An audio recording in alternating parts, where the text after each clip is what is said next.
Halo, assalamualaikum warahmatullahi wabarakatuh. Pada hari ini kita akan membahas tema dari mata kuliah manajemen bisnis pertanian, yaitu tema manajemen produksi pertanian. Nah, adapun tujuan pembelajaran dari pertemuan kita hari ini adalah yang pertama, mahasiswa mampu memahami konsep manajemen produksi pertanian. Kemudian yang kedua, mahasiswa mampu memahami ruang lingkup apa saja yang terdapat dalam manajemen produksi pertanian. Dan yang ketiga, mahasiswa mampu memahami proses perencanaan dari produksi pertanian. Nah, mungkin ketika kita mendengar kata manajemen produksi pertanian, yang ada di benak kita itu apa sih yang dimaksud dengan produksi pertanian, kemudian apa sih yang dimaksud dengan manajemen produksi pertanian, dan apa saja ruang lingkup dari manajemen produksi pertanian. Nah, kita akan mencoba untuk membahas ya satu persatu terkait dengan pertanyaan-pertanyaan tersebut. Yang pertama adalah produksi pertanian. Nah, ini diartikan sebagai seperangkat prosedur dan kegiatan yang terjadi dalam penciptaan suatu produk pertanian. Apakah itu berupa produk usaha pertanian, perikanan, peternakan, kehutanan, dan sebagainya. Jadi berbicara pertanian dalam arti luas begitu. Nah, kemudian lalu apa manajemen produksi pertanian? Kalau kita berbicara manajemen, pasti kita akan berpikir bahwa manajemen itu adalah pengelolaan. Nah, betul sekali bahwa manajemen itu adalah suatu pengelolaan gitu ya, pada suatu usaha. Nah, karena di sini kita fokusnya adalah pada produksi pertanian, maka pengelolaan yang dimaksud adalah pada produksi pertanian. Nah, lalu apa artinya? Jadi manajemen produksi pertanian itu adalah seperangkat keputusan ya untuk mendukung proses produksi pertanian, mulai dari keputusan perencanaan, kemudian pengorganisasian, pelaksanaan, pengawasan, pengendalian, hingga evaluasi proses produksi pertanian. Nah, kemudian ruang lingkupnya apa saja? Tadi ya yang Ibu sebutkan, kalau kita mengutip dari teorinya Terry ya, di dalam manajemen itu kan ada yang disebut dengan POAC, POAC ya.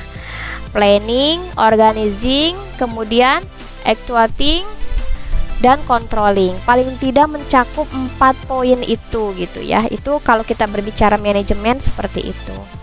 Namun ternyata manajemen produksi itu memiliki dampak secara menyeluruh dan satu sama lain saling terkait dengan berbagai fungsi yang lain.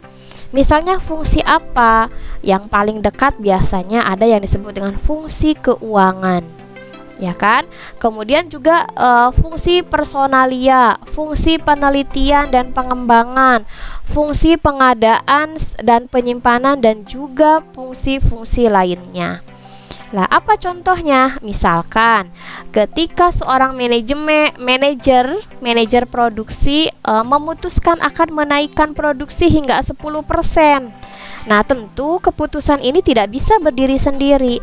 Kenapa? Karena akan berkaitan dengan fungsi-fungsi manajemen yang lain di bidang yang lain. Misalkan manajemen keuangan, bagaimana kondisi keuangannya gitu kan? Kemudian manajemen sumber daya manusianya, apakah SDM-nya support, mendukung ketika mau dinaikkan produksi hingga 10% gitu. Kemudian bagaimana manajemen persediaannya, penyimpanannya gitu kan. Jangan sampai misalkan produksi dinaikkan nanti repot hasilnya mau disimpan di mana gitu kan. Nah, maka manajemen produksi tidak bisa berdiri sendiri, tapi juga bisa memberikan dampak secara menyeluruh dan juga saling berkaitan satu sama lain. Oh ya, satu lagi ada yang kelupaan, manajemen pemasaran juga sangat berkaitan ya. Jadi ketika memutuskan untuk meningkatkan produksi 10%, tapi di bagian pemasaran ternyata pemasarannya tidak begitu berkembang, tidak begitu pesat. Nah, nanti kan berarti produksi yang dihasilkan banyak meningkat kalau bagian pemasarannya tidak optimal gitu ya. Ya, nanti sayang produk yang dihasilkan tidak terjual begitu. Jadi sangat keterkaitan satu sama lain. Nah, yang pertama adalah perencanaan produksi pertanian. Ini ya. Sebenarnya sebelum masuk ke dalam bagian perencanaan produksi pertanian bagi pemula gitu kan ya, bagi yang baru memulai usaha produksi pertanian, di sini ada yang disebut dengan perencanaan ya. Di sini produksi pertanian yang dimaksud itu adalah usaha tani ya. Kita biar satu perspektif dulu ya, yaitu perencanaan. Nah, apa saja yang perlu dipersiapkan dalam perencanaan itu? Yang pertama adalah pemilihan komoditas. Ya, pemilihan komoditas, kemudian yang kedua adalah pemilihan lokasi produksi serta pertimbangan fasilitas. Dan yang ketiga adalah skala usaha. Pemilihan komoditas, di sini apa yang perlu diperhatikan, faktor apa yang perlu diperhatikan. Nah, ini misalkan dilihat dari jenis komoditas tersebut, apakah memiliki nilai ekonomis tinggi gitu ya, atau juga dari segi pemeliharaan dan dari segi proses budidaya apakah mudah dan sebagainya, juga ini sangat menentukan. Juga berkaitan dengan cuaca, iklim, suhu gitu kan ya. Nanti ini kaitannya dengan pemilihan lokasi produksi. Nah, ini lokasi produksi biasanya kan akan berkaitan dengan jenis komoditas yang akan ditanam gitu ya. Misalkan untuk tanaman yang memang cocok di dataran tinggi, maka pilihlah lokasi produksi di daerah dataran tinggi gitu ya. Jangan sampai misalkan komoditas yang memang cocok di dataran tinggi tetapi ditanam di dataran rendah gitu, maka nanti produktivitas tidak akan maksimal.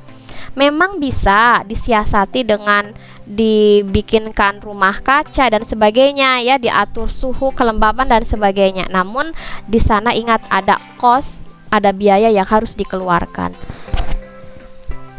Kemudian selanjutnya adalah pertimbangan fasilitas. Apa saja contohnya? Misalkan infrastruktur jalan dan juga pengairan. Nah, ini menjadi bagian yang sangat penting ya di dalam usaha tani. Kenapa menjadi penting? Misalkan untuk infrastruktur jalan, ketika jalan tersebut misalkan hanya bisa dilalui oleh satu orang pejalan kaki ya, kendaraan motor belum masuk, apalagi mobil. Nah, ini juga nanti akan membengkakkan kos dalam hal pengangkutan.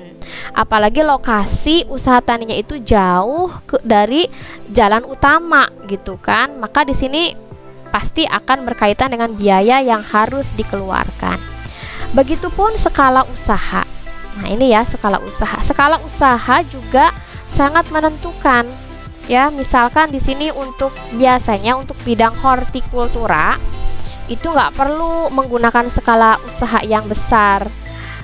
Berbeda dengan jenis perkebunan atau kehutanan yang memang membutuhkan dalam skala usaha besar gitu ya. Kayak misalkan untuk komoditas hortikultura kan sebenarnya bisa ya dibudidayakan di pekarangan rumah, apalagi dengan menggunakan polybag, itu kan bisa dengan skala usaha kecil ya, bisa efisien gitu kan. Namun kalau berkaitan dengan komoditas perkebunan, komoditas kehutanan, nah ini kan membutuhkan luasan lahan yang tidak sedikit gitu kan, maka baru bisa mencapai efisiensi usaha gitu. Nah, kemudian setelah ketiga faktor penting tadi diputuskan nih dalam perencanaan. Ini belum masuk ke perencanaan produksinya ya, tapi baru perencanaannya dulu gitu. Maka selanjutnya adalah kepada manajemen yang spesifik, yaitu menyangkut kebutuhan input serta perlengkapan produksi. Apa yang dimaksud dengan input? Nah, input di sini adalah bahan-bahan ya ataupun peralatan ya yang dibutuhkan dalam proses usaha tani, proses budidaya. Contohnya apa?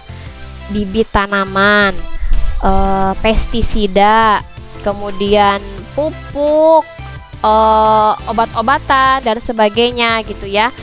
Alat atau mesin pertanian gitu ya, itu adalah kebutuhan-kebutuhan input untuk proses budidaya atau usaha tani.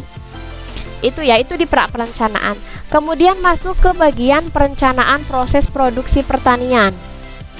Tadi sudah kita tetapkan ya jenis dan varietas komoditas yang akan diusahakan. Maka selanjutnya adalah merencanakan proses produksinya.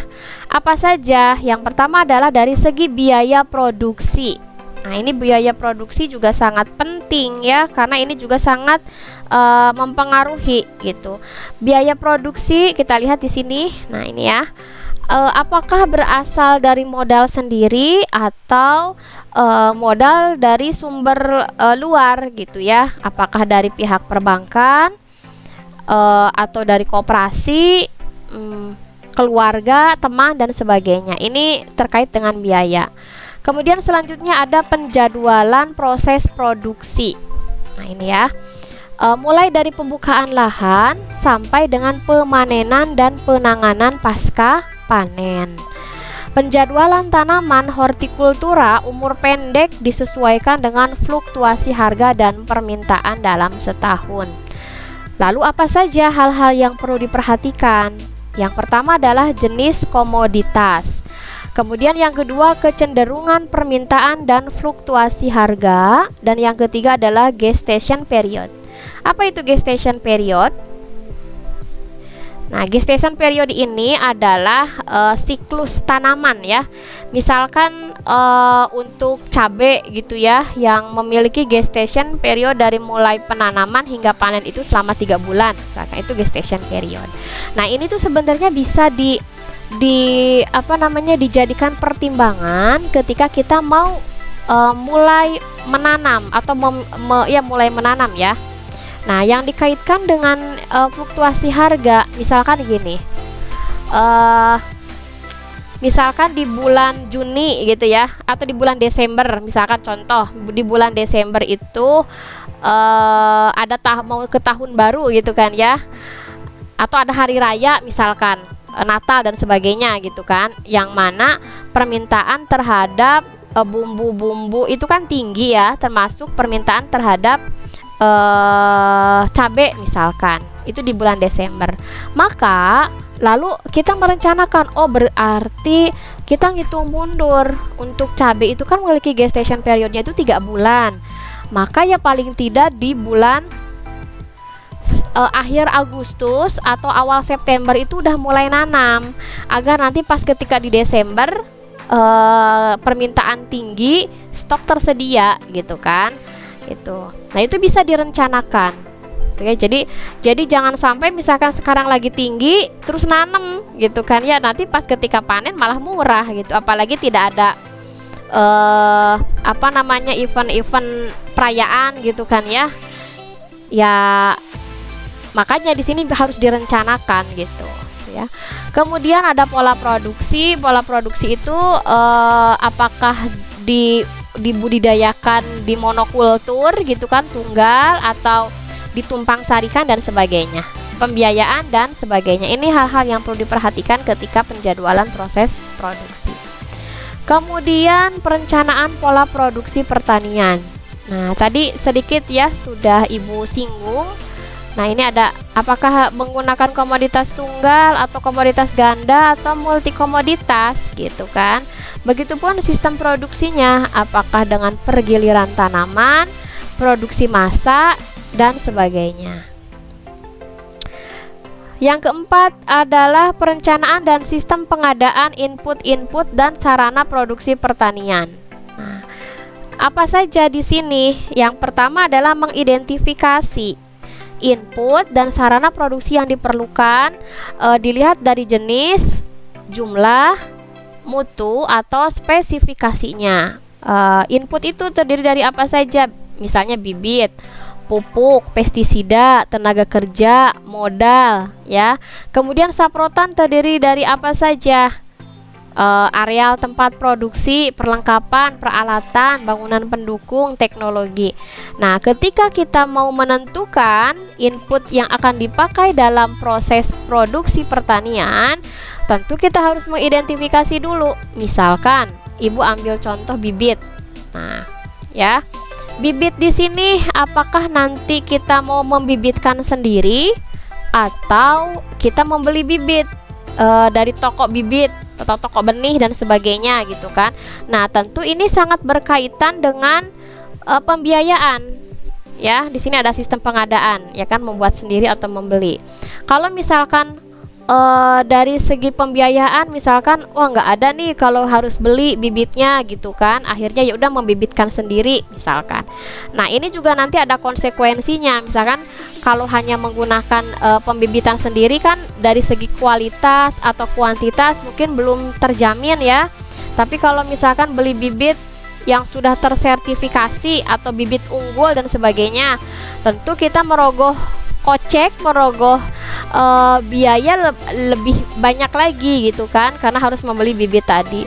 Namun nanti juga plusnya dari segi mungkin dari segi kuantitas ataupun segi kualitas lebih bagus gitu, karena berasal dari bibit unggul gitu ya. Begitupun pupuk ya, itu perlu diidentifikasi ya. Apakah kita mau mengadakan tadi ya, membuat sendiri atau membeli atau menggunakan misalkan pupuk organik yang tersedia di lingkungan, di alam, ataukah membeli pupuk non organik misalkan. Itu pun perlu diidentifikasi mana yang paling efisien gitu. Kemudian tadi yang pertama perencanaan, yang kedua adalah pengorganisasian. Ya, sudah ada tadi input-inputnya sama sarana produksi pertanian. Sekarang tinggal mengorganisasikan bagaimana agar input dan sarana produksi pertanian itu bisa mencapai efisien ya, baik dari segi usaha maupun waktunya gitu. Misalkan Ibu contohkan tenaga kerja kan termasuk input gitu kan ya. Misalkan kita memiliki satu hamparan 1 hektar ya luas lahan, itu bisa direncanakan berapa tenaga kerja yang dibutuhkan. Karena jangan sampai misalkan kebutuhan tenaga kerjanya terlalu banyak sehingga bisa membengkakkan kos, tapi ternyata dari segi efisiensi tidak tercapai efisiensinya gitu kan ya. Nah, jangan sampai seperti itu. Atau misalkan penggunaan bibit ya, biasanya kan bisa dihitung ya, dari satu hamparan misalkan 1 hektar lahan, berapa sih kebutuhan bibitnya gitu kan. Itu berkaitan dengan jarak tanam antara tanaman satu dengan tanaman yang lain. Mungkin nanti kalian juga bisa menghitung kebutuhan bibit, kebutuhan pupuk dan sebagainya ya. Nah, itu tuh digunakan untuk dalam bagian pengorganisasian gitu. Jadi misalkan harus paling tidak, walaupun misalkan tidak tepat, tidak akurat banget, paling tidak mendekati dan meminimalisir keborosan anggaran gitu ya. Jadi jangan sampai misalkan harusnya harusnya misalkan berapa bibit, ini berlebih gitu karena kesalahan dalam perhitungan gitu kan, sehingga akhirnya kos yang dikeluarkan malah banyak gitu kan. Nah, ini harapannya adalah ketika bisa mencapai efisiensi, output itu bisa maksimum dengan biaya tetap atau biaya minimum dengan output tetap gitu. Itu kan harapannya seperti itu untuk efisien. Itu pengorganisasian. Kemudian yang bagian selanjutnya C, yaitu pelaksanaan. Nah, tadi udah diorganisasikan. Kemudian selanjutnya adalah pelaksanaan kegiatan produksi pertanian. Nah, ini kan terlama gitu kan, karena ini dilakukan proses usaha tani, budidaya pertanian ya. Maka di sini dikatakan transformasi input menjadi output gitu ya. Efektivitas kegiatan dapat dilihat dari alokasi sumber daya yang benar, perencanaan proses produksi yang benar, dan pelaksanaannya yang benar. Efisiensi produksi dapat dicapai dengan melaksanakan rencana dan proses produksi yang benar, meminimalkan pemborosan selama proses produksi, baik itu dilihat dari sumber daya, waktu, tenaga, kehilangan alat, kehilangan dan kerusakan produk dan sebagainya dalam hal pelaksanaan ya. Kemudian pengawasan. Nah, setelah dilakukan pelaksanaan, maka poin selanjutnya adalah pengawasan produksi pertanian. Maaf, ini bukan produk ya, produksi pertanian.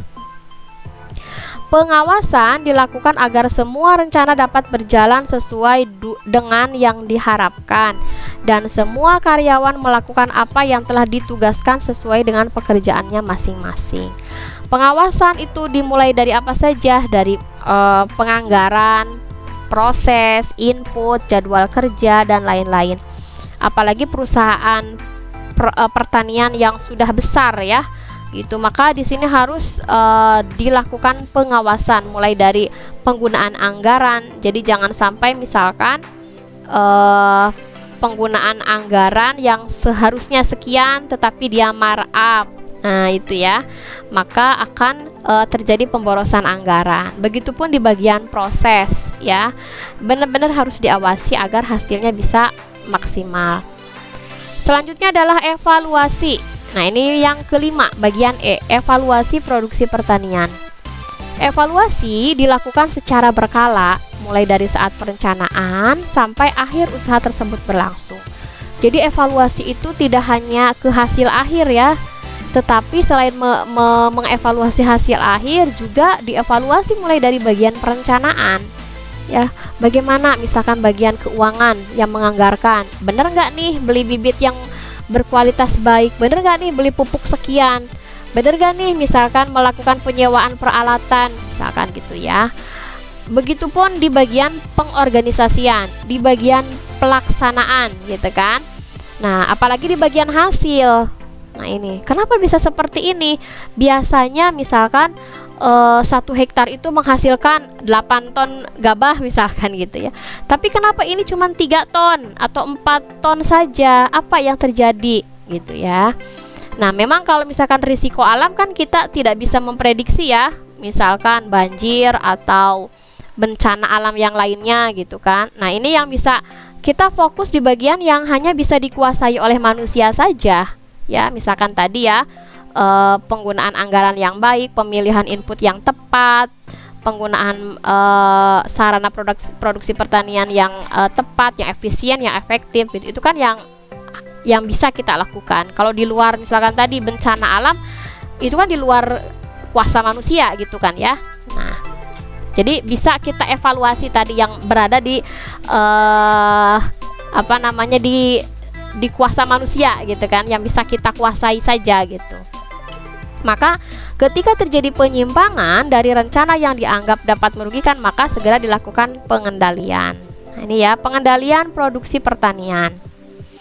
Fungsinya untuk apa pengendalian itu? Yaitu tidak lain adalah untuk menjamin agar proses produksi berjalan pada rel yang telah direncanakan. Ya. Jadi ketika udah mulai menyimpang nih, maka harus dikendalikan gitu ya. Nah, dalam usaha tani, pengendalian dapat dilakukan pada masalah yang pertama, kelebihan penggunaan tenaga manusia. Terlalu banyak tenaga kerja juga ya tidak baik ya, karena cost-nya banyak, sementara kinerjanya tidak bertambah gitu. Kemudian kelebihan penggunaan air. Nah, ada jenis tanaman yang ya butuh air tetapi tidak kebanyakan gitu kan ya. Justru kalau kebanyakan malah membuat busuk akar tanamannya dan sebagainya. Kemudian yang ketiga adalah kelebihan biaya pada suatu tahap proses produksi. Nah, ini ya, misalkan penggunaan tadi, pembelian pupuk terlalu banyak, pembelian pestisida terlalu banyak gitu. Harapannya ketika terjadi serangan hama gitu ya, dia menggunakan pestisida yang banyak, tidak sesuai dengan takaran yang ditentukan gitu kan, yang pada akhirnya hama malah kebal gitu kan akhirnya gitu. Akhirnya biaya terbuang banyak tapi ternyata hamanya masih banyak juga gitu kan, ya jangan sampai seperti itu. Oke, sampai sini ya. Jadi sampai ke poin pengendalian, mulai dari perencanaan, pengorganisasian, kemudian pelaksanaan, kemudian pengawasan, evaluasi, dan pengendalian. Nah, ini penting ya dikuasai, dipahami oleh mahasiswa gitu kan, karena manajemen itu adalah bagian dari pengelolaan pada suatu usaha gitu. Ketika dia mampu untuk mengelola dengan baik, ya misalkan ya kita tidak tahu ya nasib seseorang menjadi seorang manajer perusahaan gitu ya, pasti dia akan berkaitan dengan selalu pengambilan keputusan gitu. Maka dengan paling tidak sudah ada bekal ilmu atau teori terkait dengan manajemen usaha pertanian ya, berarti masih bisa lah gitu ya untuk mengambil keputusan yang tepat paling tidak. Bahkan tidak hanya untuk manajer pertanian gitu kan ya, sebagai pemilik usaha juga. Nah, ini sangat penting gitu ya. Oke, mungkin itu saja pertemuan kita hari ini terkait dengan manajemen produksi pertanian. Kita ketemu lagi di pertemuan berikutnya. Terima kasih. Assalamualaikum warahmatullahi wabarakatuh.